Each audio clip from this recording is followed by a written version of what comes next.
Hello and welcome to Undercommon Taste. This is a podcast where we create and discuss homebrew content for tabletop RPGs. We've had one apocalypse, sure, but what about second apocalypse?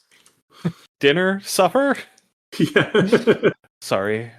Revelation? We've both had a day and it is just Yes. going to our heads. I'm Ian Woodworth. I'm joined by my co-host James Daly, and today we are kind of silly. Yeah. Hopefully we can rein it in. No. Just a little bit.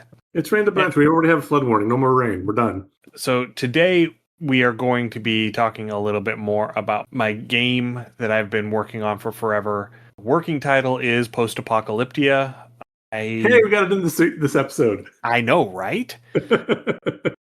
I may or may not change it as it reaches conclusion, but that's been the working title for a while now. Untitled document. Yeah. And so today we're going to talk about some of the basic mechanics of the game, some of the iterations that it has gone through as it has progressed, and some of the lessons that I have learned with regards to dice mechanics and resolution mechanics and what have you in my time going through the different iterations of this game. And also some of the other ideas that I may have and some of the things that I'm not really happy about yet and that I'm still working on ironing out the kinks of. It's going to be a whole bunch of shop talk today. All right, let's do it. All right. So to start off with, I think I need to talk a little bit about where this game came from, how I started working on this in the first place. So this game started as my hack of Pavel Dambowski's hack of Jason McCall's unpublished Fallout pen and paper RPG. I was going to say, when a daddy game creator and a mommy game get together during an apocalypse and you're locked in because of a pandemic, that's where games come from. When a game designer gets told he can't publish his game because Bethesda bought the IP. Right. See, it's kind of like an apocalypse. Yeah. And so if I remember correctly from everything that I've read online, the Fallout pen and paper game did eventually get published as the game Deadlands. Okay. It ended up going through some more edits and some more changes, and it was the precursor to the game that is now out called Deadlands. It's a Weird West sort of game. So basically they had to file the serial numbers off of it to make sure that it was unfallout enough to where they weren't going to get sued over it. The vault liver. Yeah. So Pavel Dembowski is or at least was the individual in charge of, I think it's called The Vault, which was the preeminent Fallout game wiki online, to the point where lore people at Bethesda would get in touch with him when they had lore questions. Oh, wow. Okay, that's impressive. Yeah, so he did a revision and a publication of these games called the what was it? The Wasteland Survival Guide, I think is what he called it. Okay. After the book in the Fallout games. Okay. And I found it whenever I was in college and I loved the idea of it, but so many of the rules were so off the wall and so crunchy to the point of not being fun. Yeah, I remember when you first got in the rule book, we were at a friend's house and I was sitting out back de-peopling because it was peoply, and you were discussing like just all of the minutia because it was a very crunchy and chunky rule set. I love tables, but it was D100 after D100 after D100 with modifiers. Yeah. And it was just like, ooh, that's going to be rough. I'll check it out, but that's rough. Yeah. So the mechanic that really made me decide, okay, I need to figure out a way to simplify this, was the mechanic that they had for what's called burst attacks, which are automatic weapon fire. And the way that it was set up in the game is that, see here, you take the range from 100 to 100 minus your weapon score. So if you have a weapon score of 60 with the weapon that you're using, it is going to be in the range of 100 to 40. And you roll your D100 and you're trying to get between 100 and 40. If you do that, you get to start hitting things. Okay. If you roll below that, everything just misses. But if you roll between 100 and 40 on this with your 60 score, you get to hit things. Okay. And then whatever the roll result is, that is what percentage of the shots fired with that burst hit their intended target. Now, see, listening to this, I see two things real fast. One, this sounds a little bit like Thaco, and it also sounds very not exactly, but a lot closer to the hit and wound rules for Warhammer. And so I can see kind of again with that where things were going. But again, that is really clunky. And unless you are doing something super intensive, like if you get a bunch of Warhammer players on the table and they are going to be your absolute rule nerds. And I mean, they are all literally there with their rulers and their laser pens because that's how the game is played and they are there for it. And it's a lot of fun and it can be a lot of fun. But if you get your casual tabletop players that maybe do like 5e or that are just heaven forbid a brand spanking new player, you're going to lose them in 15 minutes time and they're going to have no clue what's going to go on, and the likelihood of their return is lower. Again, those rules extensive games are great fun and I enjoy the heck out of them, but I also know that I am part of a more niche population that do. And so, as a game creator, you do always need to be very, very mindful of your audience and who that target audience is. Yeah.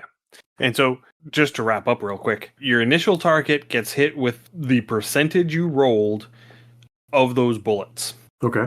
And then the next legal target, basically, in the line or cone of fire, gets hit with that percentage of the remaining bullets. And that keeps going until you either run out of legal targets or you run out of bullets.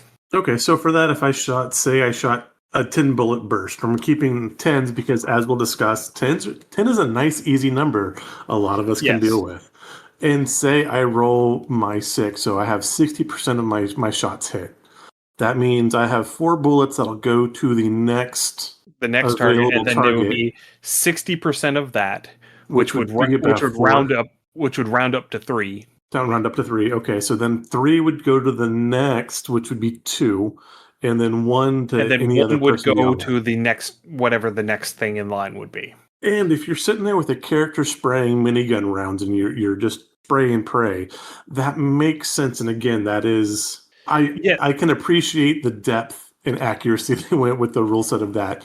Most people aren't going to follow that. And the problem is that they based this off of the calculations that were happening in the video game, in Fallout 3 video game, or in whichever Fallout they were basing this off of. This may have actually still been like Fallout 2, Fallout Tactics. Yeah, I was going to say, that sounds like Fallout 2. But the issue with that is... we're not computers, man. The computer is doing the math for you in a video game. Yes. And whenever I reached that particular mechanic, that was the thing that said, no, I have to simplify this. Absolutely. And that put me on a 15-year process of slowly... Now, I haven't been working on it constantly. I mean, I'll work on it for a while, then I'll put it down, and I'll come back to it like a year and a half later and be like, oh, hey, where did I leave off on this? Oh, look, my sandwich. Yeah. And it's like, oh, my sandwich is all moldy. I have to start over again. Because another part of it is that as I have been working on it, and whenever I set it down, I still keep playing other games. And so I keep seeing other ways of doing things. I keep expanding my palette. I keep learning more game mechanic stuff and learning new ways to do, conflict resolution and to randomize things and to adjudicate things. So whenever I come back after I've let the game sit for a while, I realize that, the way that I have done this part of the game, is very clunky and not very fun. And so I need to change it and simplify it. And so, yeah, the game started as a D100 system because it was based off of Fallout. It worked for a very long time as a Fallout pen and paper game. And then when Modifius came out with the Fallout 2D20, basically that was the moment where the universe gave me permission to change this, to decouple it from the Fallout IP, because there was already an official one, and so there's no need for an unofficial one now. Right. And so it was the permission that I needed to really decouple it from Fallout and to do my own thing with it. And that's nice when the universe packs that up and hands it to you sometimes.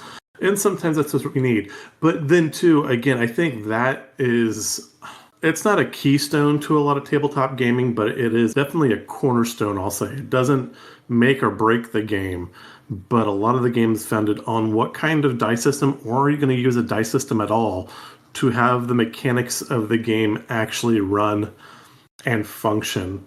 And depending on, again, how clunky or how minute, I think that's one thing a lot of players, when they sit down and start throwing their math rocks, they're just, hey, okay, well, whatever math rock I need, they throw it, and they don't go into the depth of the design of when the person's writing the game, like what percentages do they want to fall? So again, a D100 is a 1%, a D10 is going to be 10%, a D20 is a 5%, a D6 is 17% per any given roll. So like, how frequently do you want a success, or how frequently do you want various options to appear?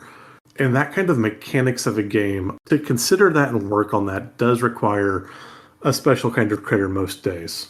Yeah. So to start off, I think we'll start off by talking about the character creation and how I've come up with my stat spreads and my attributes and what have you, and how I calculated everything that is all of my derived stats.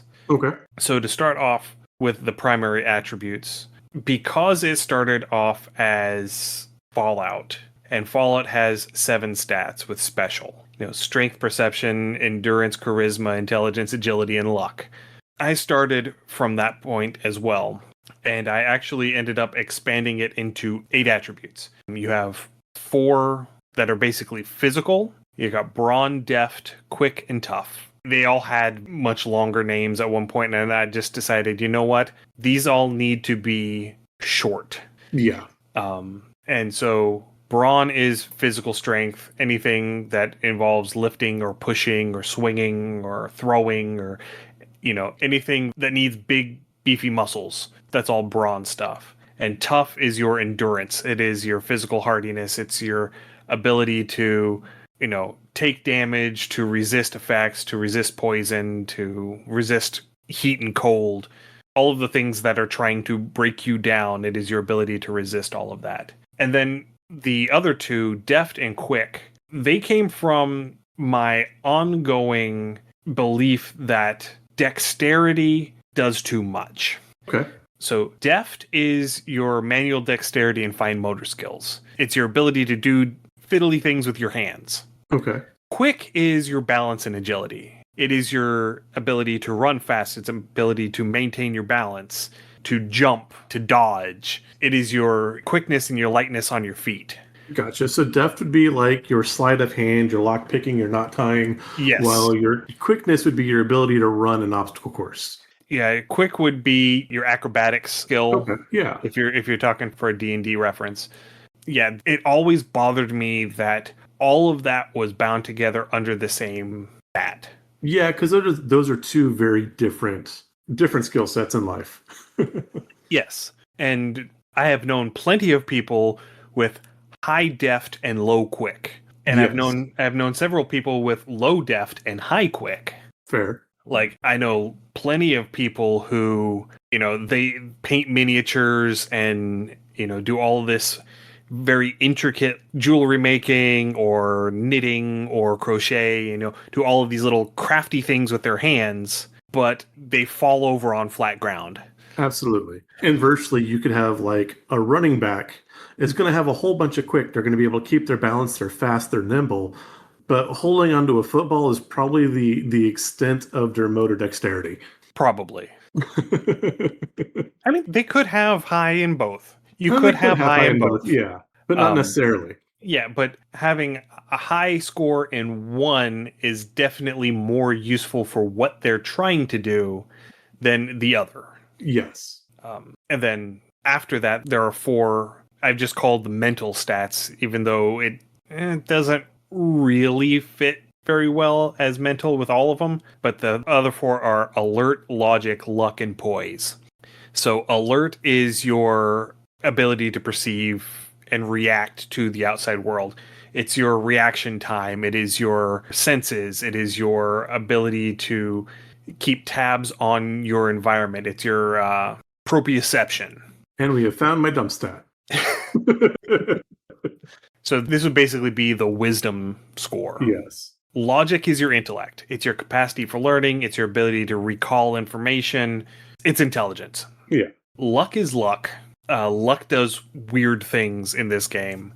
It does things like affect your critical hit chance, and you can spend luck points to re-roll things. It has changed a lot since the early iterations of the game. It used to be whenever it was still a D100 system, your luck stat determined your critical hit and critical miss ranges. Okay. So the bigger your luck score was, the bigger your critical hit range and the smaller your critical miss range. Okay, I like that. Luck is it's always a challenge to figure out a mechanical way to determine, hey, the universe likes you. That's a hard one. It's normally a challenge, but I think having it straight affect percentages or maybe give you a flat number of re-rolls per however much time period chunk you need, I think is a good way to tackle that. And I think, I'm going to have to review because it's been a hot minute since I have looked at this part of the rule set. Okay. And I can't remember which iteration I am on for luck. So I don't want to say too much about how I'm using luck, but I think the way that I had it set up is you can burn luck to change a critical failure into a miss into a hit, or a hit into a crit. Okay. You can burn luck to shift your success rate one level up, basically. Okay. But we'll get to that eventually. Maybe not even in this episode, but we will get to that eventually. We'll get there at one point. Yeah. And before we forget, the last attribute is poise. Poise is your force of personality. It's charisma. It's your ability to influence the behavior of other people. But it's also your self-control. Yeah. It's your ability to control your own impulses. So this tied in with what would be will or wisdom as well within D&D. So yeah, poise has a lot. This covers a lot of traits, and one thing that definitely needs to be addressed also. So this one, I don't want to say it feels like a catch-all because it doesn't, but again, this does dip its toes into stat. It is the social stat, yes. It's the social stat as well as, again, as you said, the self-control, which would normally be will or wisdom. So again, it has its toes in a couple different ponds. But I like that it's there. Yeah. And that was the way that I found that it best fit, is by making it that sort of sense of self. Yeah. And that almost that sense of confidence. Yes. That being, that's why it's called poise. It's that self-confidence, that ability to exude authority almost. Right. That ability to establish that, yes, I am supposed to be here. I have that special gravity of a person. I have that je ne sais quoi. Yeah. Talking back about that game. Yeah, dude, that was such a fun game. That was. Now, I will offer a life lesson for my listeners, and one I offer to my students very frequently as well. Charisma often just comes down to confidence. And if you're going to be wrong, if you're confidently wrong, people will think you know what the hell you're talking about anyway. So again, yeah, poise and having that internal, like, even if you're insecure or uncertain, you come across confident and just like you have that self-confidence again, and that does come across as a force of will that will make people who are more likely to waver follow you regardless, be it in game or in real life. That one does translate almost one-to-one. So with regards to all of these attributes, I have 4 different ways that you can assign your attributes. The first way is the boring way, and it's the standard array. So because all of these stats can be on a scale from 1 to 10, standard array is you have a 3, a 4, 2 5s, 2 6s, a 7, and an 8. And you just assign them as you will. That gives you a total of 44, correct? I think. Okay. It's been a while since I've done that math. Okay. So that's the first one.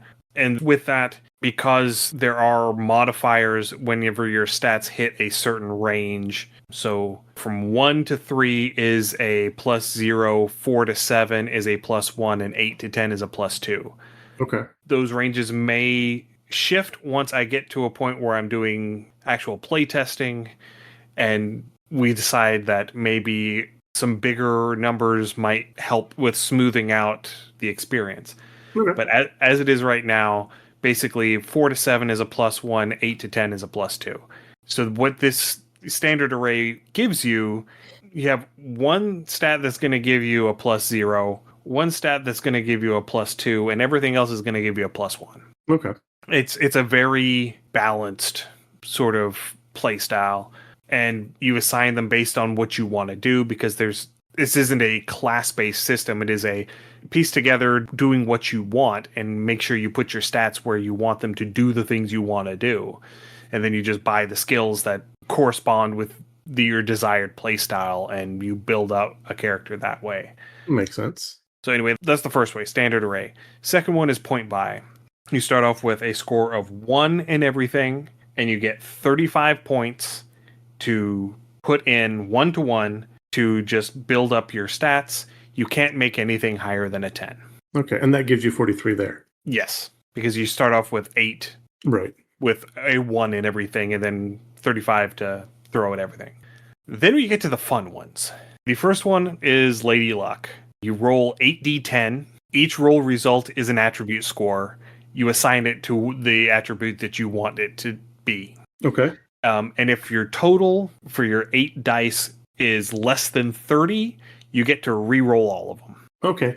And again, looking at a D10, your average is going to be a 5.5. And so with 8 of those, you should average about 44. On average, 44. Yeah. Yeah. And then the last one is Lord of Chaos. Chaos Voodoo. Yes. So it's like Lady Luck, except you assign your stats in the order you roll them. I like it. I would probably roll that one just for the lulz. And again, you get to re-roll everything if the total comes out to 30 or less. Now, see, I like this one because you earn your luck stat. Yes. Yeah. You have to be lucky to get a good luck stat. I like it.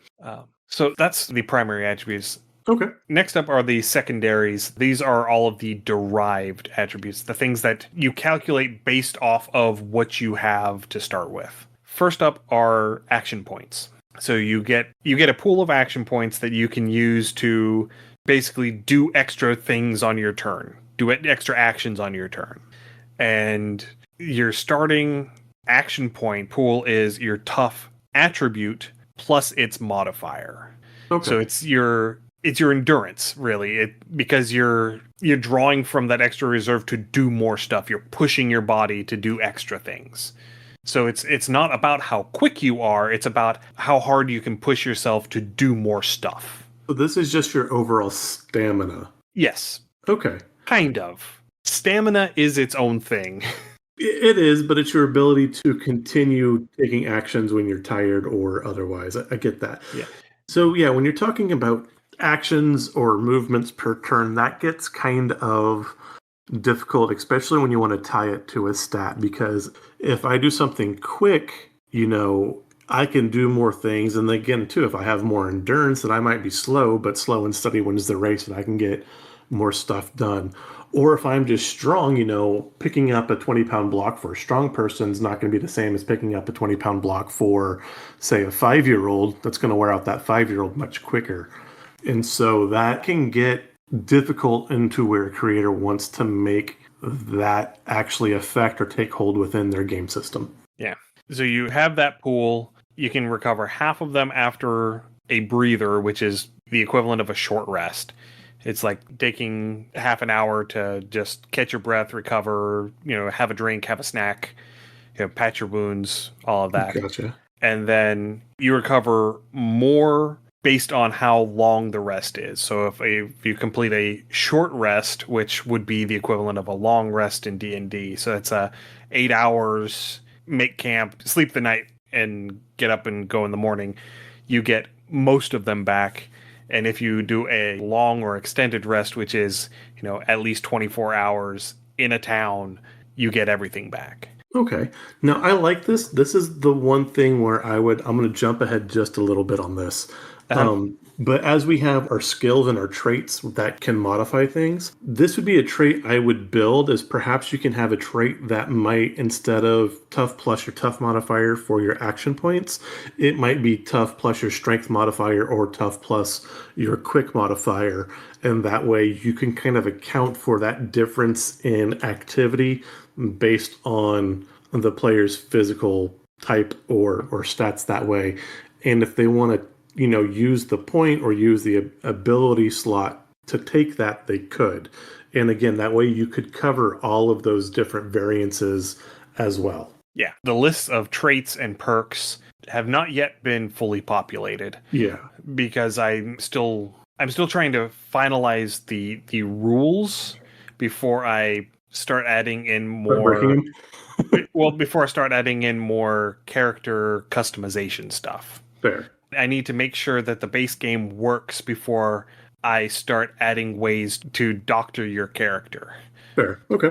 But yeah, those are some ideas that I have had to accommodate for different kinds of characters. So like even, making it be add your alert modifier to it. Okay. Because if you're very perceptive, if you're able to pick up on all of the different things, you can react faster. And so you have the ability to, react to a new condition yeah. and, pick up and do more things that way.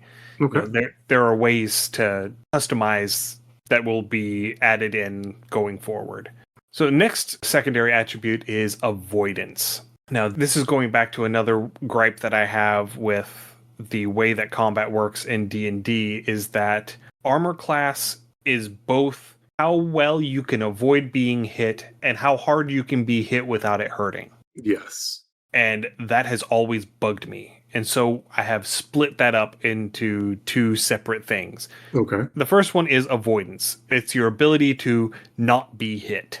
This is your neener can't touch me. Yeah. So this is the benchmark that if someone attacks you, they have to meet or beat this number in order to actually hit you. Okay. And your base avoidance is your alert score plus your quick score divided by 2.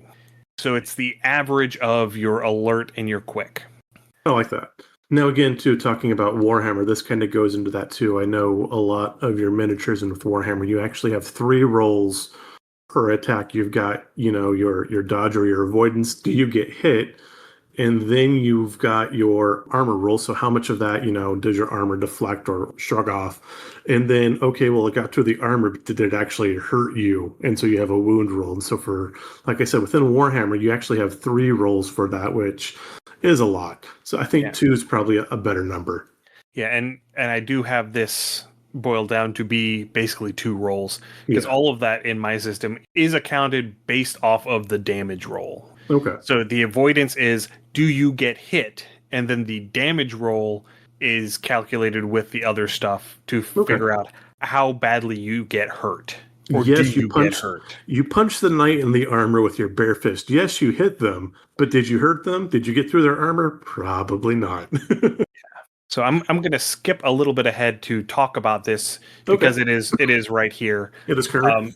So there are two secondary stats that are relevant here. Okay. The first one is your damage resistance. Damage resistance is your damage reduction. It's if you get hit, certain amount of damage just comes off the top of whatever the damage roll is. That is what your damage resistance is. You start off with a damage resistance or a DR of 0. By default, you can't just shrug off a bullet. Generally oh not. no. The primary way you get DR is by putting on armor. As one does. As one does. And that's also how you primarily get damage threshold, or DT, which is the other one that I'm going to talk about.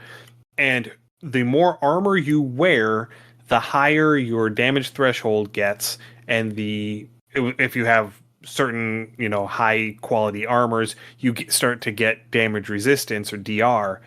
But as those stats go up, wearing armor also lowers your avoidance, because it's harder to move when you're wearing a bunch of armor. Right. And so you're easier to hit, but harder to hurt. Just think, like, if you're, what's the scene from A Christmas Story where they wrap the little brother with, like, 20 layers of snow clothes and he can't put his arms down, and he sits there and he falls over and he's starfishing on the ground. Yeah, it's that. Yeah. Like, he'd have a ton of kinetic resistance because, if the bully walked up and punched him, to be like punching a pillow, he's not going to feel a thing. He can't move, though. Right. Yeah. And so damage threshold is how hard you have to be hit before your armor doesn't protect you anymore. Okay. So you'll have a damage threshold granted by your whatever armor you happen to be wearing. Let's say, just for instance, a damage threshold of 3. Okay. So if you have a damage threshold of 3, then any attack that deals 3 damage or more deals full damage to you. But if it would deal 2 damage or less, it deals half damage, because your armor is soaking it. I like that. That makes sense. And so you can get your damage thresholds up pretty high depending on what armors you're wearing. So let's say getting up to a threshold of 8 or 10. You get up to a damage threshold of 10, you're going to be taking half damage from just about everything, short of critical hits. And a nuke. And a nuke. Yeah, a lot of your explosive weapons are going to deal a lot more damage than that, but those are intended to be quite rare and dangerous to the user. Okay. So things that I want to try and avoid, games where someone is just chucking grenades at everything. Yeah, you just make them expensive. Yeah, or expensive and rare. Yeah. But yeah, so that's how that works. So your starting damage threshold is half of your tough attribute rounded down. Okay. So if you're wearing that 3 DT armor and you have a base tough score of 6, then you actually have a DT of 6, because it's half your tough, which is 3, plus the 3 from your armor is 6. So it does add up pretty quick. Yeah. Which allows me to not have to get really big numbers on the armors, and that way I can limit the number of armors that there are to, do game balance stuff with. That sounds reasonable too. And again, keeping numbers easy for the creators, never a bad idea. So backtracking a little bit, carry limit. Carry limit represents the amount of stuff you can carry without hampering your abilities. Now, see, carry limit in a game's ambitious, and in a video game, it's great. In a tabletop game, I have seen very few games where the carry limit is actually employed or remembered, even. And so I think... And the only reason why it is in here is because this is intended to be sort of a post-apocalyptic survival type game, where the things that you carry are relevant. That makes sense. And the decisions that you make about what you are carrying are relevant. Important. Yeah, no, I totally get that. Like, are you going to pack yourself down with water because you've got a long way to go? Or do you want to pick up that bag of coins that weighs, 10 pounds of money or 10 pounds of water? Which are you carrying? And that can be a very critical question sometimes. Yeah. So your carry limit is your brawn plus your tough. Okay. And then your max carry limit is twice that amount. So what happens to a character between those two? That is where the encumbrance rules come in. Okay. You cannot fast travel, you are encumbered. Yes.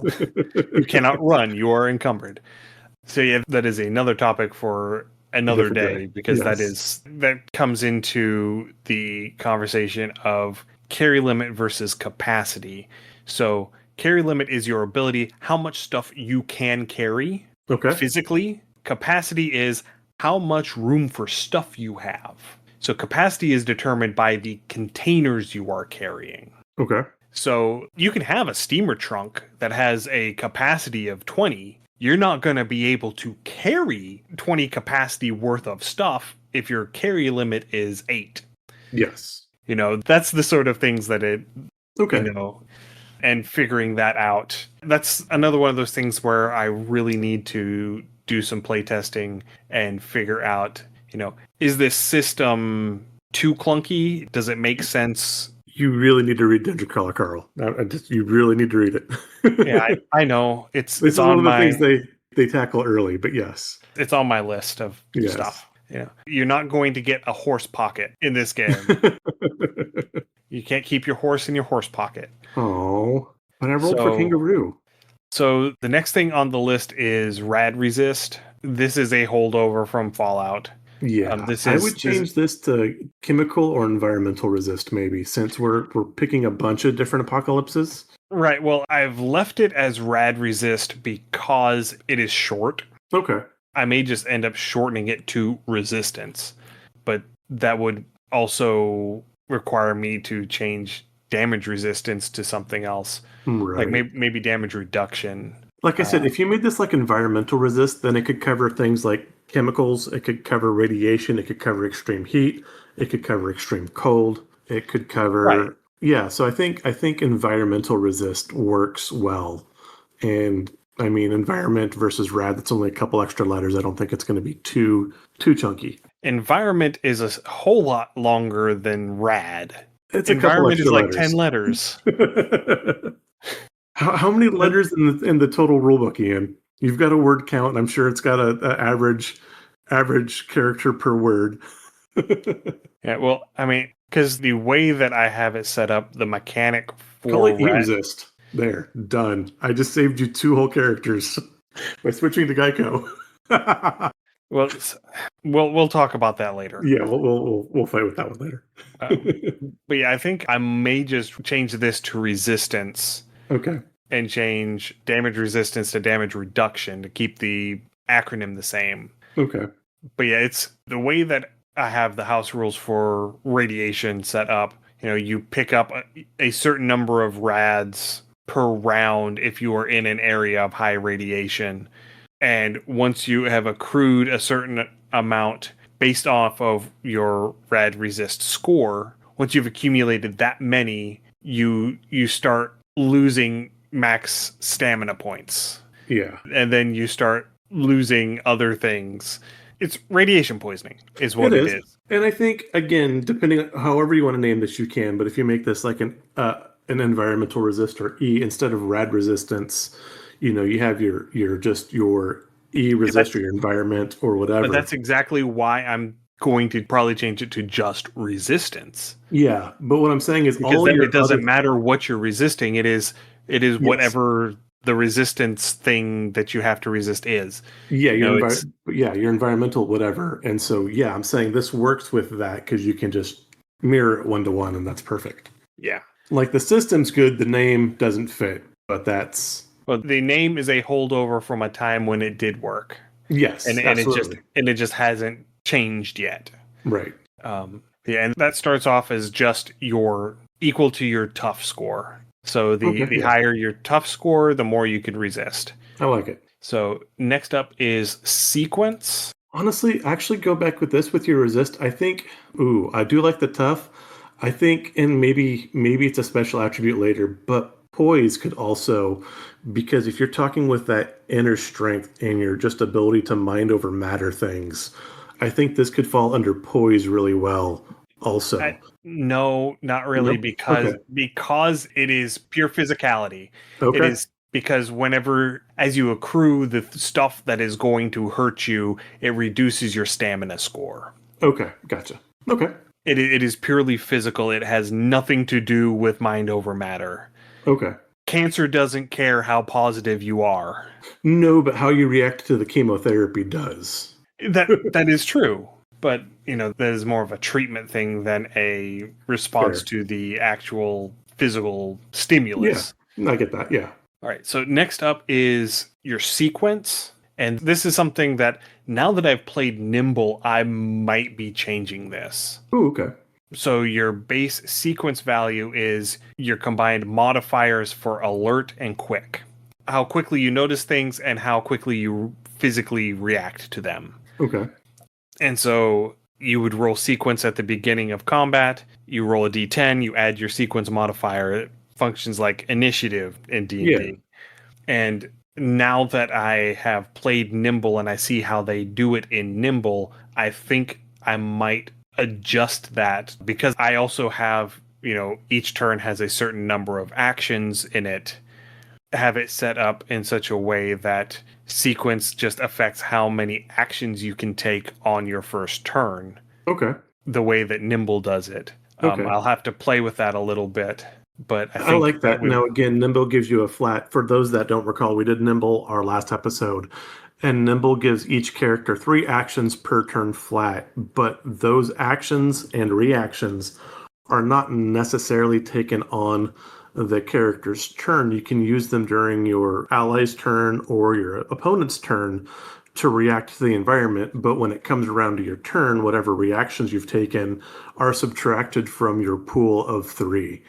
And so if an enemy is attacking a friend and you try to like push your friend out of the way as a reaction, that would be one of your 3 actions. So if you did that, when your turn comes around, now you only have 2 actions to move or attack or do whatever else. Yeah. All right. Next up is your speed. This is how far you can move in a turn. Okay. I am leaving all of these as number of spaces rather than trying to translate it to distances. Okay. Because I just feel like it is easier just to count squares or count hexes as opposed to trying to convert it to math. Math bad. Boo. No, math not bad, but I get it. Math slows things down. I'm here to throw math rocks, not do actual Yeah. math. So your base speed is 4. Okay. So by default, as a standard move action, you can move 4 spaces. Okay.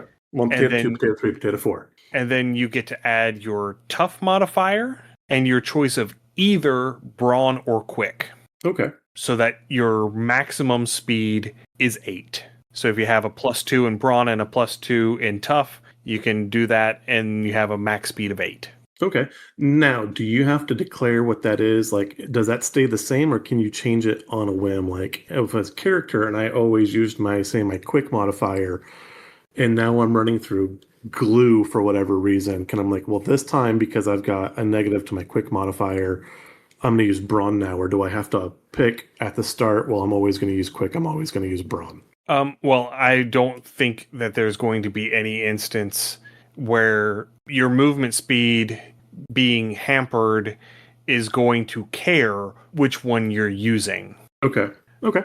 Fair. Because I feel like a character using brawn and a character using quick are going to approach that difficult terrain in different ways. Yes, but that's what I'm saying. And is it open for the character to switch between the two nimbly depending on whatever the situation is, or do they have to pick one and stick with it? You're going to pick whichever one gives you the biggest score. Okay, but what I'm saying is that can change with the environment versus no, it's not going to change with the environment. Okay, gotcha. Okay, fair. Okay. Yeah, there is no instance where the environment is going to diminish your speed based on which stat you use to build your speed. Okay, fair. So yes, that is the answer to your question. It doesn't matter. You take the one big number, go zoom. I like zoom. Zoom good. All right. And then the last of the secondary attributes is your stamina. We've been talking about this a little bit. This is effectively your hit points. This is how I do this rather than having hit points, because hit points is such a weird abstraction, because hit points don't matter until you run out of them. And like a character at 100 hit points and a character at 1 hit point are still equally threatening and equally viable on the table in a hit point system. And so I wanted to avoid that a little bit. So your stamina is how well you can endure combat before taking actual physical harm. Okay. So as long as you still have stamina, if you take stamina damage is your close calls. It's your ability to avoid actually getting hurt. It is those heroic actions that you're taking to get out of the way so that you don't actually get shot. So these act kind of like temporary hit points in D&D? Kind of. Okay. So you start off with 5 plus your tough attribute, stamina. As you do things that would hurt you, your stamina is gradually reduced. When your stamina hits 0, you start taking damage to your tough. And when your tough hits 0, you die. You did. And with tough damage, if you take tough damage, that's going to affect a lot of things. It's going to affect how much stamina you recover. It's going Okay. to affect how many action points you recover. It's going to affect your carry limit. See here, it's going to affect your speed. Yeah. Because if you take enough tough damage, your modifier will go down, and so you will lose speed. I like this mechanic, and this feels like the old school stat drains from like second and third edition Right. D&D. I And like this. I think this is kind of what they were going for and kind of lost in the weeds, but I like how this works. yeah. And so stamina recovers quickly. Tough does not. Yeah. Tough, you have to actually take long rests in town and get medical attention to recover tough. Right. So, like stamina, you can run and dodge a bunch. You know, you can get into a scuffle, and if you've ever done like wrestling as like athletic sport or MMA or anything like that, 2 or 3 minutes and you're winded and you are out of breath, and that would be your stamina damage. But if you've ever torn like a hamstring or rolled an ankle or broken an arm, that would be tough damage, and that definitely limits what you can do, and it takes a lot longer and a lot more effort to heal. Right. And so you would regain stamina equal to your tough score after finishing a breather. So that's that very short rest. Okay. And then you recover all of your stamina after finishing a short rest or longer. So if you sleep the night, when you wake up, you have all of your stamina back. Okay. But the thing about tough damage is because your maximum stamina is 5 plus your tough, if you take tough damage, your maximum stamina is also reduced. So you have less stamina to work with. Yeah, you're not going to be as nimble or jumping around again if you've rolled your ankle or torn a hammy. Yeah, you're not going to be as nimble to get out of the way, and you're going to run out of juice faster because you're kind of compensating for that injury. Now, what do you have to do to recover that tough stat? That is Pending? no, that Okay. you recover. See here, I can't remember. You recover 1 tough for each day of long rest that you take. Okay. So a long rest is 24 hours. Okay. And it has to be done in a settlement. It has to be done somewhere where you can sit down and rest and focus on recovery. And, Okay, I like that. And you can't do anything else. Okay, so this would be like your D&D downtime. You actually have to spend the downtime, and you can't Recovering, do all. yes. Yeah, and you can't like do all your little other side missions and chop. No, you're in bed. You're convalescing. No, Yeah. I like that. I really like that. That's good. Yeah, and there's also what is called an extended rest. An extended rest is at least 7 days, and extended rests are what you have basically between story arcs. Okay. So, like, you'll have a story arc that you'll do whenever you finish everything and you get back to town. Then you get to have an extended rest where you spend all of your experience points to learn new skills, and you fix all of your gear and you recover all of your stuff. And that's where you can recover all of your radiation sickness, or you reduce all of your damage to your resistance. And you can accelerate it a little bit if you have somebody who is proficient with medicine, who can do medicine checks on you while you're taking a long rest. You can recover a little bit faster.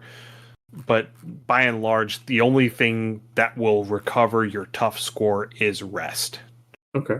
So yeah, we have been talking for an hour. We have. And I think this is a good point if we want to pause here, because we can talk about our skills and traits and quirks on another episode, or perhaps even our next episode. Yeah. And I think we've hit a good spot. I think going through just our attributes and our character generation, I really like what you have. I think a lot of this works well.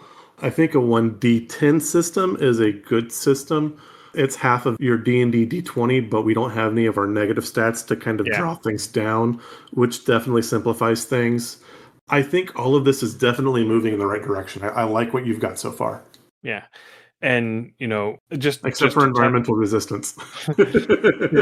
Just to touch on it real quick, with the dice rolling and resolution mechanics, combat has a little bit of a different thing because the target numbers are dependent on what you are attacking. But by and large, anything that is a skill check, there are set benchmark difficulties. Okay. And I've got them written down as one set of numbers in the document right now. I had them as a different set previously, and I'm going to be changing them back. Okay. Because the math does not work out at the high end the way that they are written right now. So basically the way that it works is you have your different skills, and we'll talk about skills in another episode, but you have a number of ranks in a skill. You can have up to 4 ranks in a skill, and each rank has a certain attribute and level requirement attached to it. Each rank of a skill that you have adds d10s to a dice pool. So if you're wanting to do something with a skill, it starts off as a 1d10, and then you add a number of d10s equal to your rank in that skill. So if you're, say, trying to pick a lock with the finagle skill, Okay. and you have 2 ranks in finagle, you start off with a d10 for your base, and then you add 2 d10s to it for your 2 ranks in finagle. So you're having 3 d10s that you're rolling. Okay. That is your primary dice pool. Okay. Then you look at any perks and traits that you might have. If any of them are relevant to what you're trying to do, then they also add a die to a secondary dice pool. The more generic the bonus, the smaller the die. The more specific the bonus, the bigger the die. So if you have something that is very specific, like let's say you are trying to pick a lock while hidden, Okay. that might be a D8 roll or a D10 roll. Whereas if you're just doing a finagle check, that would be a D4 roll. Okay. So you take your primary dice pool and you take your secondary dice pool and you roll those 2 dice pools, and then you pick the biggest result from each pool and you add them together. Okay. And that is your result. I have some questions, but I think it would take more time to go into my questions, so that's definitely something we want to tackle. The next time we dive into this, I think it sounds like you're close. Like I said, I have a couple of questions that I might just not be fully comprehending, but it sounds close. Yes. Yeah. And so the benchmarks that I have that I'm going back to, so an easy check is a difficulty 4, medium is a difficulty 8, hard is a difficulty 12, and an expert is a difficulty 16. Okay. And so you're rolling your pool of d10s, and then you're rolling your pool of bonus dice, and you add your attribute modifier on top of that, if you have one. I have ideas, but again, we can address those at a different time, I think. So, like I said, it sounds close. It sounds really, really close. And I think what I'm thinking is not terribly far off, but otherwise we'll get real deep in the woods and we'll be here another hour as we discuss minutia on die rolling. Yeah, and combat rolls do about the same thing, except you also have to deal with critical hits and critical misses, which involve 10s and 1s, and that definitely is a conversation for another day. But yeah, so there is the attributes for character creation. I understand that not a lot of games are going to have 8 attributes, and that even D&D only has 6. I understand that that is a lot of numbers. But for the type of game that I am wanting to make, each one of those numbers is important for its own reason. Yes. And I feel like it would be oversimplification, and not necessarily oversimplification, but it would dilute the impact of what you're trying to do if I combined any of these. I agree. And like I said, I think where you're moving right now, it's a good method. This will not be a rules light game by any stretch of the imagination. It's not intended to be a rules light game. It's not going to be Warhammer either. And I think, honestly, the way you're going, this looks like this will be a little... I want to say this might be less clunky than 5e. 5e is pared down quite a bit, but even still, some of the implementation is not necessarily smooth.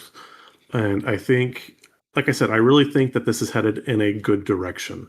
Yeah, I definitely want it to be simpler to run than 5e. Yeah. I am taking a bit of inspiration from Cypher with with the resolution mechanics and what have you, because Cypher is one of those games that looks more complicated than it is. And I am fine with my game looking complicated if once you get into it and start actually playing it and rolling dice, you realize that it really isn't that complicated. Yeah. I'm fine with it looking complex, and then you get in and you're like, oh, this is just these three things repeated. Yeah. So, yeah, that's where I'm at mentally with regards to this game right now. Okay. I'm fine with it not being rules light. It was never intended to be rules light. I never wanted it, and I'm never going to make it rules light. That's just where it is. I like games with a little bit of crunch and a little bit of rules that I can figure out loopholes to get around and do crazy things. Yeah. But I also want it to be to where the things that I want to do are simple and intuitive, to the point where I know that this is just going to be a die roll, and that what I want to do is going to be behind the gate of this is the difficulty of the check you need to succeed on, as opposed to these are the skills that you have to have in order to even attempt it. Right. No, So, I like it. yeah. Or, you can't do that because that is this other class's job. Yeah. You can't cast healing magic as a wizard. That's the cleric's job. So things like that, that's another part of the reason why I decided to make this a classless game, to where A classless society. Oh wait, that's different. that is different. But I wanted it to be set up in such a way that you could literally just grab any three skills and just have a character that does a very specific thing, and that very specific thing is the specific thing that is fun for you. Okay. So, anyway, I'm rambling now. A little bit, but that's okay. That's the basics of the game so far. If you have any comments, suggestions, or ideas, send us an email under commontaste@gmail.com, or come and join us on our Discord. You can find a link to the Discord through our website under commontaste.com. You can find a link there also to our itch page under commontaste.itch.io, and the Patreon that I am slowly deprecating, patreon.com/undercommontaste. To our new listeners, welcome. To our returning listeners, welcome back. You can find our other episodes where we're going over the rules of Apocalyptia. You can find our lore deep dives or our conversations with other game creators. Just look up Under Common Taste on your podcatcher of choice. So I finally have someone beta testing All Is Well With My Soul. Nice. So hopefully that will get wrapped up and get put up on our itch store. I think probably in time for our anniversary. Excellent. So beginning of September. Okay. Speaking of, we are in the process of organizing a one-shot. It may end up being a two-shot because our anniversary is going to be on Terrasmus. Oh, yay. It is September 9th. That will be 6 years of Under Common Taste. That is going to be episode 199. Ooh. Which means that the following episode on September 23rd will be episode 200. Woohoo! And so we're organizing a one-shot. We still haven't even decided what game we're going to play yet. But I have gotten people who have agreed to do it. Okay. I'm not saying who they are until we actually get details nailed down and we get closer to time of us actually playing. Because schedule happens. Yes. And I don't want to have a repeat of our attempted collab of Mice and Men and Monsters that ended up falling through because someone had a baby, and then the school year started back up and things fell apart. How dare they have children? Everybody. Those monsters. I know. And mice and men. Oh, wait. So anyway, thank you all so much for listening. Stay safe, everyone, and we will see you again in 2 weeks. Happy gaming. Thanks for joining us for another episode of Under Common Taste. Our theme song is Massacre Ann, written and performed by Mary Kroll and used with permission. You can find Mary online at marykroll.bandcamp.com or on Patreon at patreon.com/Dr. Mary C. Kroll. Our logo is by David Sutherland.